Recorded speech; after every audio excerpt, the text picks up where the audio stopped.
محبوب کائنات صلی اللہ علیہ وسلم سے اپنی محبت اور عقیدت کا اظہار کریں، خود بھی درود شریف پڑھیں اور دوسروں کو بھی پڑھنے کی ترغیب دیں۔ جزاکم اللہ خیرا۔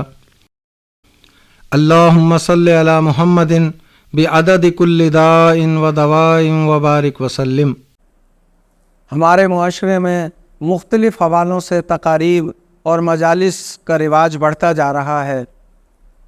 کس کس حوالے سے تقاریب ہوتی ہیں یہ تو آپ بخوبی جانتے ہیں اور اپنے گرد و پیش اس کا مشاہدہ بھی کر سکتے ہیں، لیکن ذرا غور کیجئے کہ کیا ہم ان محفلوں میں، ان مجالس میں نبی مکرم صلی اللہ علیہ وسلم کا یا اللہ تعالیٰ کا ذکر کرتے ہیں؟ کیا اللہ تعالیٰ کے ذکر سے وہ محفلیں خالی ہوتی ہیں؟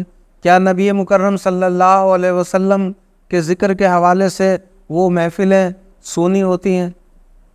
ایک ارشاد حضرت ابو ہریرہ رضی اللہ تعالیٰ عنہ سے بیان ہوتا ہے، آپ کے صلی اللہ علیہ وسلم نے ارشاد فرمایا کہ جب کچھ لوگ ایک جگہ جمع ہوں، کوئی قوم کسی ایک مجلس میں بیٹھی ہو اور اس مجلس میں اللہ کا ذکر نہ ہو اور نبی مکرم صلی اللہ علیہ وسلم پر درود نہ بھیجا جائے تو یہ مجلس کل قیامت کے دن ان پر وبال ہوگی۔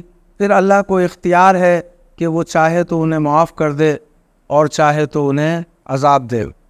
ہمارا یوٹیوب چینل ڈاکٹر عبدالسلام عادل ضرور دیکھیں اور ویڈیو ان لوگوں تک بھی پہنچائیں جنہیں اس کی آپ سے زیادہ ضرورت ہے۔ ویڈیو پسند آئے تو چینل کو سبسکرائب کریں اور بیل آئیکن پر کلک کرنا نہ بھولیں تاکہ چینل پر آنے والی ہر ویڈیو آپ کو فوراً مل سکے۔